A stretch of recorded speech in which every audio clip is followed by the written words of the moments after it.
Friends, welcome to Aisha's DIY. This is back to basics. So we are going to see how to make jump rings, your own jump rings, not the one that we buy from store, but from um, from our wire. We make our own jump rings. The benefit of making your own jump rings is you can actually match the metal perfectly. For example, if you see this gold is nice gold, and let me show you guys some other gold that I have here, which is this. If you can see, it's a little bit light, right? And also I have some other gold which is even more darker, which is this. Everything is gold. I don't know if the camera is picking it up or not. You can see this is bright and this is light, and this is somewhere in the medium, right? So we have different goals altogether. So I would like, to actually make my own ear wire so that I can match whichever project I'm doing. So for example, I like to make my jump ring with 18 gauge because it's very sturdy. But for some projects we cannot use 18 gauge. Maybe the hole will not accommodate. There is pre-existing hole in a finding wherein you cannot go through, or if you want to add seed beads to the jump ring, you cannot add. Such cases you can opt for a 20 gauge. I wouldn't go thinner than that. It is, in my opinion, I don't think so that's worth. um so for making this you need nylon jaw pliers, and these are looping pliers, right? So, and you have 6 different barrels here in this tool. This one is from Benecraft, the brand Benecraft tools, and um, you can see this is the smallest, biggest, then third big, fourth, fifth, sixth. So 6 sizes you have. You can do 6 different size of jump rings here. Anyways, in some cases we would want the smallest, in some cases we would want the biggest or the medium, whichever it is. You can also use your round nose pliers to make jump rings. I will go through every other thing that is used to make a jump ring today. We will make with everything. And also finally, these are bail making pliers. So this has 2 mandrels, one the smaller size, one the bigger size. We are going to use this is from Ubbers. We are going to use this also and try to make the jump ring. So let's just start with this, and this is 18 gauge, by the way. So I just straighten my 18 gauge wire, and then I use my flush cutter. So in the flush cutter there is, if you close the flush cutters tight, you see this place, this side, it's very flush, like that, right? If you look close here, even if it joins, there is a V shape right here. So that way, when you cut a wire, one side will be flat, the other side will be tapering. So always flush cut the ends. So this is the side, it's gonna flush cut. Just cut a little bit so that you have a nice and flush end for your jump rings. So first of all, we will start with our round nose pliers. Okay, just put the wire in between your mandrel, and you should not feel the wire with your fingers if you rub onto it. Okay, and then just roll it as if you are making a loop. But instead of putting this coming and closing the loop, what you do is just take it inside and take this wire right next to your uh, starting of the wire, which is like that. See that? That's why. And then rotate it. So you are making essentially like a coil. With the round nose pliers, you cannot make multiple with the same size, because the mandrel starts small and goes big. So probably 2. And then what you can do is take your pliers and just squish this. Okay. And then what you do is, I'm going to flush cut this end. See, I don't want the flush cut end here. I want it right next to the jump ring. So I'm just going to cut the last loop right here. And it flew away. This is where it is. So it is flush now. So what I'm going to do is, when this comes and ends here, so that needs to be flush too. So I'll gently pop this with my fingers and open it up just a bit so that my pliers can go in and cut. So now this is what I have. Here is my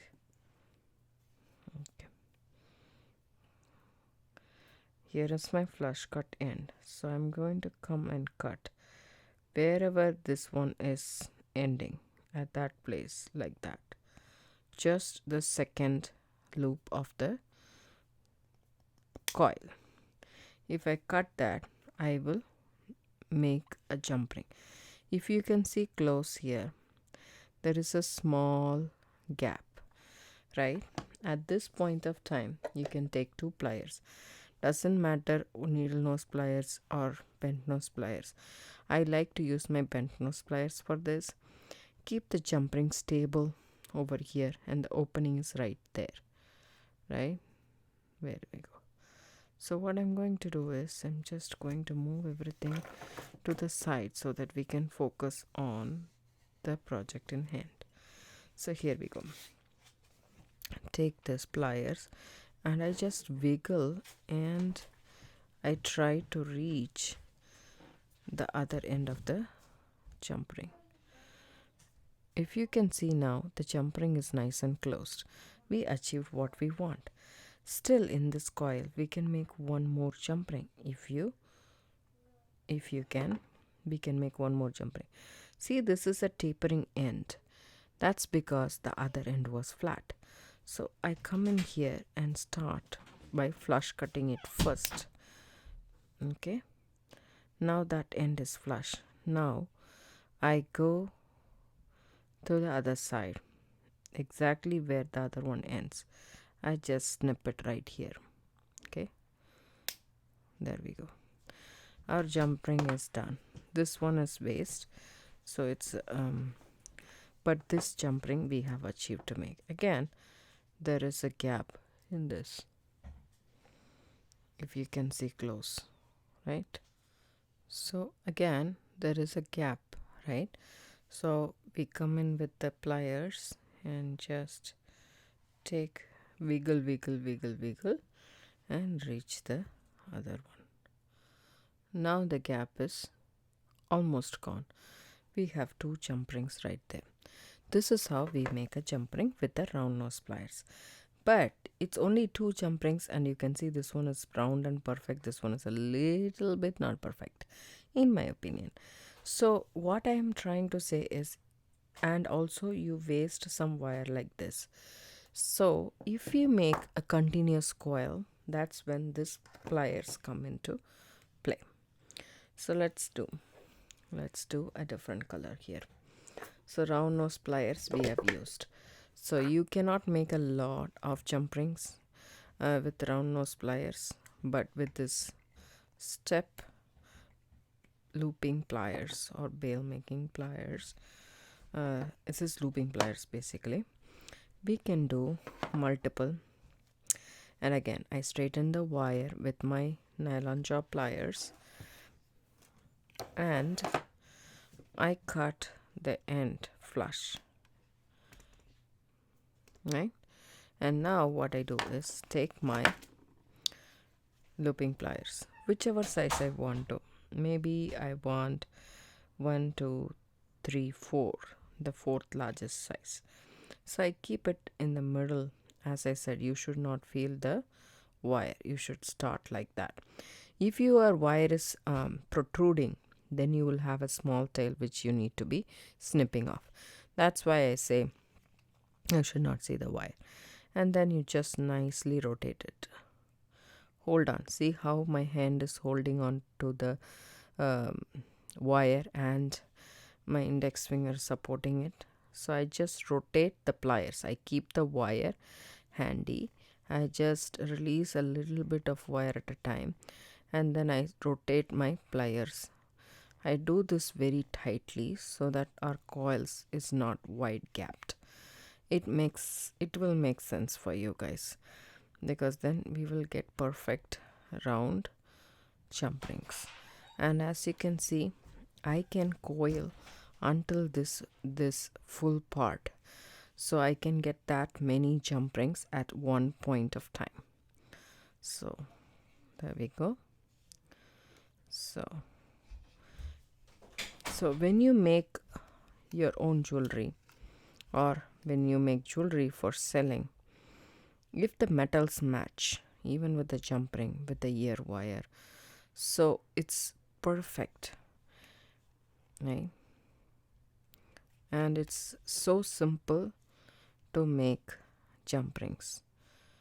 As you can see, just a little bit of patience, and I finished coiling full of this mandrel. Right now I take it off. See how I have my coils. Now I come in, see this point wherein it goes like this, just to maximize my wire. So I just come in a little bit here so that it is perfectly round there, and snip that wire off. So now I have this coil. What I do is, see, I flush cut. I put the flush end here, so I cut it here. So I will now take this. You can also just, it's like a spring. If you can see, you can just loosen the spring up a little bit, not a lot, just a little bit, so that your pliers can come in and do the cutting properly. So here is one end, so I'm going like this to flush cut the other end, because we want both the ends flush cut, then only the jump ring will close. Otherwise the jump ring will not close and you will have an opening. I mean, if one end is flush cut, the other end is not flush cut, then it won't close properly. So what you need to do is come in here, go like this, and then cut it exactly where the second one is. If you want, you can just move it that a little bit with your fingers and just cut it. See that? You have it, the jump ring. All you need to do now is take your pliers. Take your pliers, hold it, and take your bent nose pliers and hold it.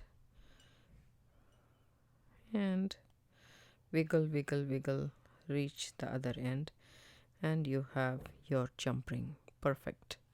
See how it's nicely closed? That's what you want. If both the ends are flush cut, that's what you will achieve. If you see the coil now, this end is tapering. It's not flush because the other end was flush, right?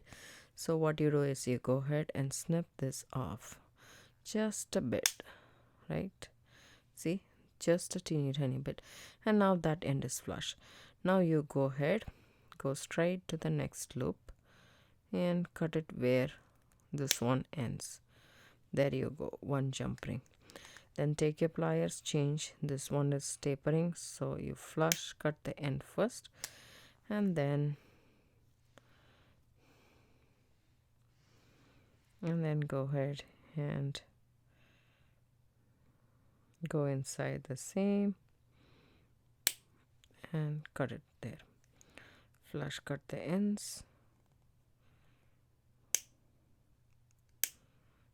right? And then go ahead and cut the next loop. There we go. So here I already have 4 jump rings with this coil. There we go. And then change your pliers and then cut that. I still have my coil. I can still make more jump rings.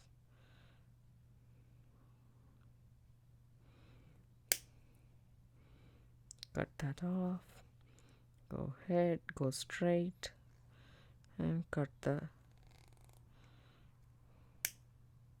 we go. Next jump ring, and let's cut that off. Let's go and cut it. Okay, this last jump ring, I can show you guys.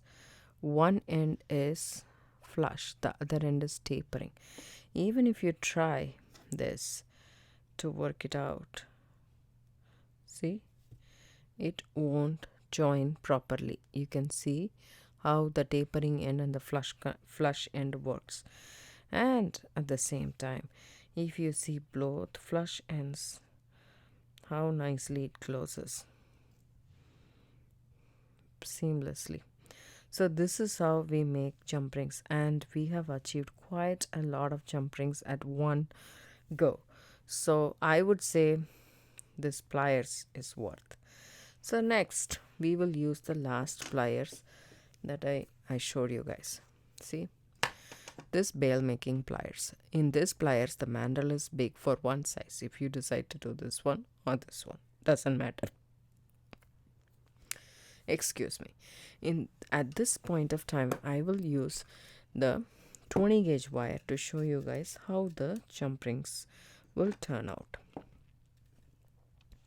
So this is para wire, antique copper, permanently colored wire. This is. So I just straighten this wire out, and when you straighten itself, you will see how that 18 gauge held up and how this 20 gauge is holding up. Right, I cut the end off, and now I take my bail making pliers, because I could make only 8 jump rings with that step looping pliers, and with this I can start at the end here and make a coil this big. So as I see, I should not feel the wire, and now I hold the wire and twist my pliers. Okay, twist, twist, twist. Not a long twist, just like that. Just like that. See how I have, see, this one has strayed out. So all you need to do is put it back in and adjust that. And that's why you need to be sure that it's okay if it is, we can cut it off, but just make sure the coils are nice and neat and right next to each other. The moment I change the gauge, it's becoming a little bit difficult for me. That's why I like the 18 gauge much better than the 20 gauge. See how I'm holding it and guiding the wire, and I'm not making a big, and then I'm squishing the coils. Once I'm done, I'm not making a big turn, just a little bit turn, so that the coil increases. And I don't want to do a big one, because as I said, I'm not a big fan of 20 gauge wire, but I just want to snip this straight wire off first, and also come in here, right, and snip this wire off. So if I cut it here, I will have to cut again because it's a little bit slanting. So I just come in where it is rounded, I cut there, so that we have a proper coil right there, and set it up on the side. Sorry, I'm just bumping the camera. So here, this is a flush cut end. All we need to do is go ahead and cut it here. That's one jump ring. Again, flush cut the end, and go ahead and cut the next one. If you want, as I said, just open up this spring a little bit. It's like a spring, so you can just open that up a little bit and go ahead and cut it, right? Then again, I will zoom in a bit if you guys want to see up closer. So just cut that tip up and then go ahead, change your pliers so that you have both ends flush. So go ahead and cut this off and then change your pliers. The same procedure. Once you do the loop, after that it is the same, but doing the loop you have seen with round nose pliers, the looping pliers, and the bail making pliers. So I cut this here, and then see how less wastage we have. That's all. That's the wastage, this much, which is negligible. And all of these the same way as you did before. Take it here and wiggle so that you reach the other one, and you have your perfect jump ring. I hope you guys like this video. This is Back to Basics from Aisha's DIY. Thanks so much for watching. Don't forget to hit the bell icon for notification. I do upload videos almost every day. It comes around 5 a.m. Pacific Standard Time. Thanks so much for watching. Have a good day. Bye.